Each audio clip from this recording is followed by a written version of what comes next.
السلام عليكم ورحمة الله وبركاته. اللهم صل وسلم وزد وبارك على سيدنا محمد.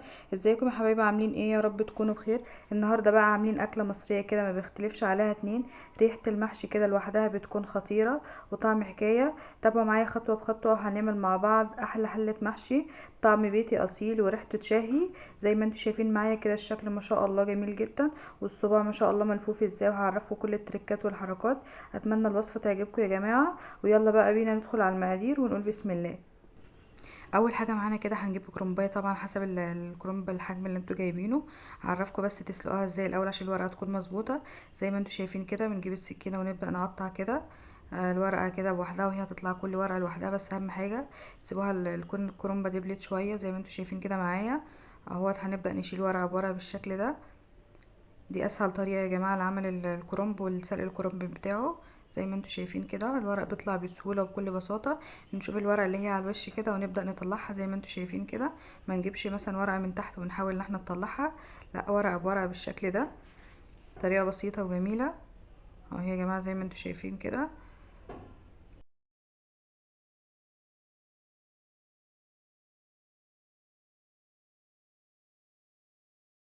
وخلاص كده هنبدأ بقى نجيب بقى معانا حلة على النار ونحط نكون حاطين فيها مية وشوية من اليانسون وشوية من الملح بالشكل ده.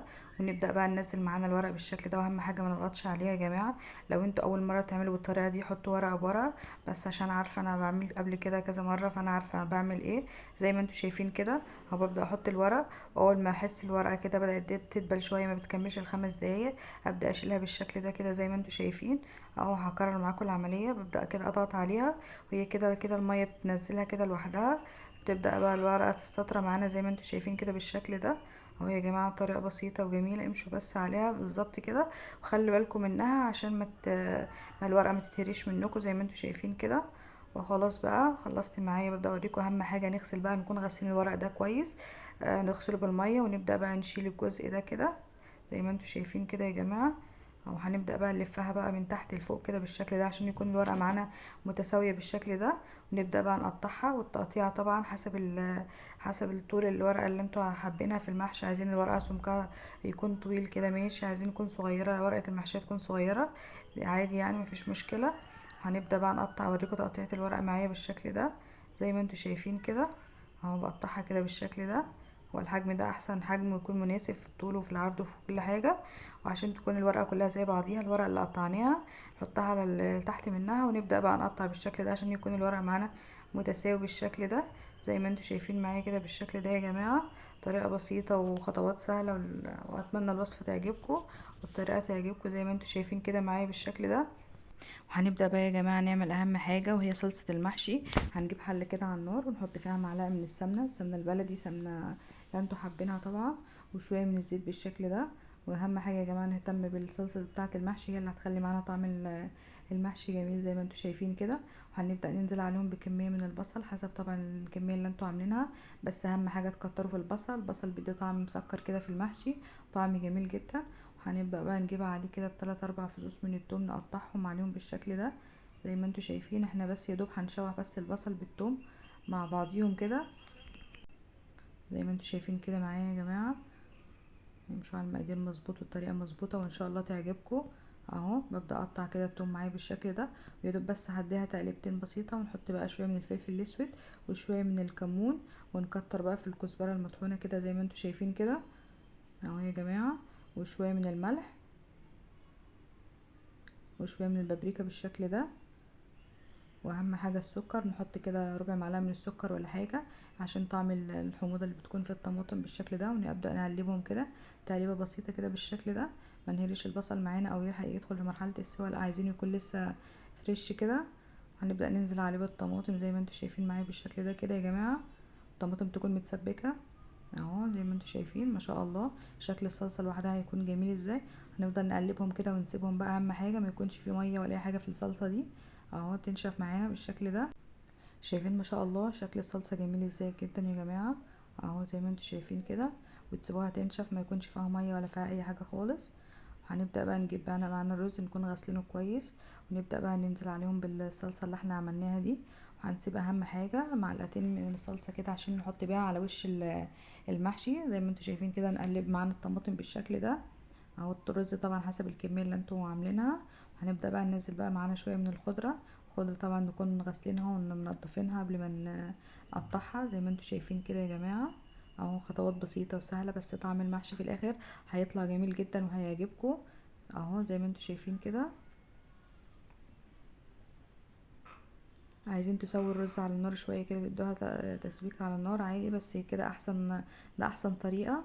اهو زي ما انتوا شايفين كده بالشكل ده ما شاء الله معايا. هنبدا بقى نجيب بقى معانا من حله، وعايزين تحطوا فيها مثلا تحت كده فلفل وبصل وطماطم مثلا ماشي. عايزين تحطوا فيها شويه من الكرنب كده، ورق الكرنب في الارضيه كده. هنجيب بقى معانا ورقه بالشكل ده، نحط فيها شويه من الرز كده بالشكل ده يا جماعه. اهو زي ما انتوا شايفين، وما يكونش فيه اي رز في الورق من بره ولا اي حاجه. شايفين ما شاء الله شكل الصباع جميل ازاي. هنكرر مع بعض طبعا الصباع تاني، نعمل صباع تاني بالشكل ده زي ما انتوا شايفين كده ما شاء الله. اهم حاجه ما يكونش فيه رزيه بره ولا اي حاجه، عشان نور المحشي معانا يطلع زي ما انتوا شفتي في الشكل الاولاني كده بالشكل ده.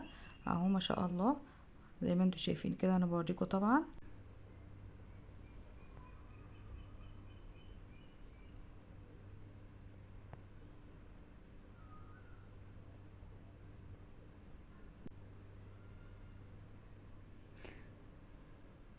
وخلاص زي ما انتوا شايفين كده اهو، عملنا اول رصه بالشكل ده. اهو زي ما انتوا شايفين كده يا جماعه، والرصه طبعا زي ما انتوا حابين. خلاص كده خلصنا معانا كل الكميه بالشكل ده ما شاء الله. شايفين الشكل ما شاء الله جميل جدا، يخلي كده الواحد ياكله وهو من قبل ما يستوي كمان.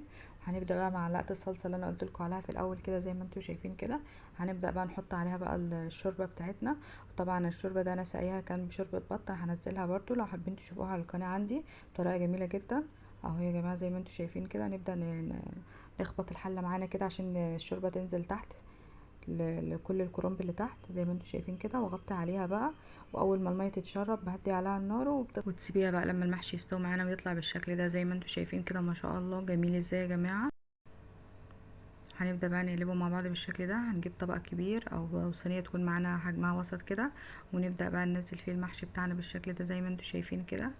اهو هينزل كله ما شاء الله، ولا لازق من تحت ولا اتحرق ولا اي حاجه خالص. نخبطه خبطتين كده بس عشان ينزل معانا بكل سهوله. وزي ما انتوا شايفين معايا كده ما شاء الله جميل جدا، ولا مطلع رز من بره ولا اي حاجه خالص. ما شاء الله شايفين.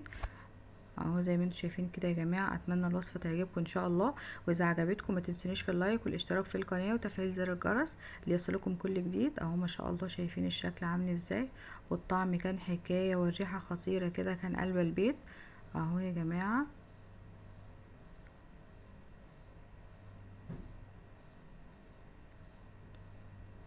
اتمنى الوصفه تعجبكم ان شاء الله، واذا عجبتكم اهم حاجه ما تنسونيش في اللايك والاشتراك في القناه، ولو جربتوها قولوا لي رايكم في التعليقات. والسلام عليكم ورحمه الله وبركاته.